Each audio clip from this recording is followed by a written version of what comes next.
Vamos a hablar sobre Europa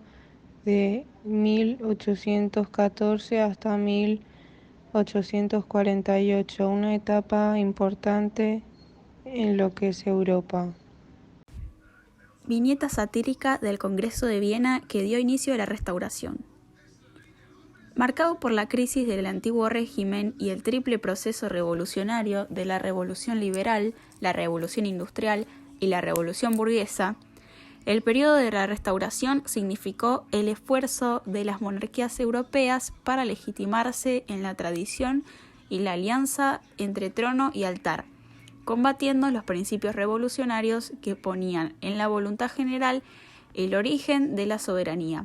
procurando la represión de cualquier movimiento contrario entre sus súbditos e incluso especialmente entre los militares. Como consecuencia del Congreso de Viena, se formó la cuádruple alianza entre Austria, Prusia, Rusia y Gran Bretaña, y esta tenía un matiz un tanto distinto a la de la Santa Alianza, puesto que la cuádruple simplemente defendía el orden creado por el Congreso de Viena. Francia se incorporó en 1818 a la quíntuple alianza y duró hasta 1825. El regreso del exilio de Fernando VII supuso también la restauración absolutista en España y el desvanecimiento de las expectativas de los liberales españoles, que habían gobernado durante la Guerra de Independencia y redactado la Constitución de Cádiz, que prevenía una monarquía parlamentaria. La vuelta al poder de los liberales se produjo gracias a una insurrección militar durante el Trienio Liberal, y las potencias de la Santa Alianza intervinieron con un cuerpo expedicionario francés para reponer el poder absoluto del rey. El fin de la Europa de la Restauración se produjo definitivamente con la Primavera de los Pueblos o Revolución de 1848. En el caso de Francia se restauró la República. Algunos países europeos quedaron al margen de la Revolución de 1848. Destacadamente Rusia, con un sistema de autocracia zarista, donde prácticamente no existía clase media de condición burguesa. En el polo opuesto, el Reino Unido, en plena época victoriana que iba evolucionando lentamente bajo criterios reformistas y disponía del imperio colonial para mitigar las tensiones sociales internas. Ahora vamos a hablar sobre algo muy importante, el famoso Congreso de Viena. Ya a muchos les debe sonar, aunque nunca hayamos estudiado algo sobre ese tema. Y esto solo deja en claro la importancia que tuvo en la Europa del 1814. El Congreso de Viena fue un encuentro internacional celebrado en la capital austriaca, convocado con el objetivo de restablecer las fronteras de Europa tras la derrota de Napoleón Bonaparte y reorganizar las ideologías políticas del antiguo régimen. Así pues, su intención era retomar a Europa a la situación anterior a la Revolución Francesa, no solo para restablecer las fronteras nacionales trastornadas casi 20 años antes, sino también para asegurar un equilibrio de poder que evitase otra serie de conflictos armados a gran escala, como fueron las anteriores guerras revolucionarias francesas y posteriormente las guerras napoleónicas. La reunión abarcó desde el 18 de septiembre de 1814 hasta el 9 de junio de 1815. El Congreso tuvo como base dos grandes principios: el principio monárquico de legitimidad y el principio del equilibrio de poder, siendo el principal impulsor de la reunión del príncipe Clement von Metternich, ministro de Asuntos Exteriores de Austria y destacado diplomático de la época. Palais-Arms-Wahlhausplatz, sede de reuniones diplomáticas en el Congreso de Viena, hoy Cancillería de Austria. Tanto Metternich como el otro gran diplomático presente, el británico vizconde de Castlereagh, comprendía la urgencia de las impotencias vencedoras de la guerra de la Sexta Coalición.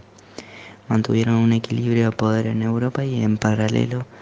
previnieran que las ideas de la Revolución Francesa cobraran de nuevo impulso y generasen nuevas revueltas y conflictos en el continente europeo, por lo cual las decisiones del Congreso estarían marcadas por un fible conservadurismo político que favorecería la restauración inmediata del gobierno absolutista. Para esto, Metternich y Castlereagh estaban decididos a invocar que los reyes europeos actuaran como garantes personales del equilibrio político en la Europa de la Restauración, sofocando todo atisbo de liberación que amenazara a las monarquías europeas, implicando que la paz del continente solo podría lograrse mediante la mutua solidaridad de los monarcas absolutistas. Tal idea complació en particular al zar Alejandro I de Rusia, a quien Metternich confió especialmente este rol de garante. Pero a partir de todo esto, ¿qué actividades tuvo este congreso? El Congreso de Viena no se realizó realmente con un método de sesiones plenarias, sino como una serie de conferencias bilaterales entre diplomáticos interesados en una cuestión específica, siendo que solo en su conclusión se redactó un acta general, que ni siquiera fue suscrita por todas las delegaciones presentes. De hecho, la actividad diplomática del Congreso pocas veces se ejecutó en grandes reuniones de trabajo, sino que se desarrolló principalmente en cenas, banquetes o bailes de gala, donde los diplomáticos podían reunirse de modo informal y luego concertar reuniones en pequeños grupos para llegar a acuerdos o defender un interés concreto, el cual luego se plasmaba en pactos con otros interesados. De ahí que la incipiente opinión pública europea dijera irónicamente que el Congreso baila pero no marcha, debido a la importancia de tales cenas y recepciones para el Congreso. Por otro lado, enviaron delegaciones casi todos los europeos, incluyendo a la derrotada Francia, aunque el plan inicial de Metternich era que las decisiones claves del Congreso fueran tomadas solo por los delegados de Gran Bretaña, Austria, Prusia y Rusia, al ser estas las potencias que habían sostenido el esfuerzo bélico de la guerra de la Sexta Coalición, excluyendo por completo a la derrotada Francia, pero también apartando de las decisiones relevantes a los aliados antifranceses más débiles como España, Portugal, Suecia, Piamonte, Cerdeña o los pequeños reinos alemanes como Hannover y Hesse-Darmstadt. Como pueden ver, es bastante importante, aunque me gustaría oír más sobre Francia. En cuanto a la participación de Francia, un caso especial fue la participación del diplomático francés Charles Maurice de Talleyrand, quien tras haber servido como ministro de Asuntos Extranjeros de Napoleón Bonaparte, fue llamado de nuevo por el régimen de Luis XVIII de Francia para acudir al Congreso debido a su gran talento diplomático. En efecto, si bien Metternich y Castlereagh habían planeado excluir a Francia de toda decisión trascendente, Talleyrand logró conocer el temor de Austria y Gran Bretaña a un excesivo engrandecimiento de Rusia tras anexarse Finlandia y Polonia,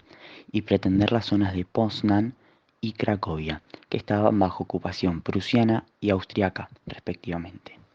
Precisamente Talleyrand logró que Metternich y Castlereagh le admitieran en el Consejo de Grandes Potencias para mostrar que,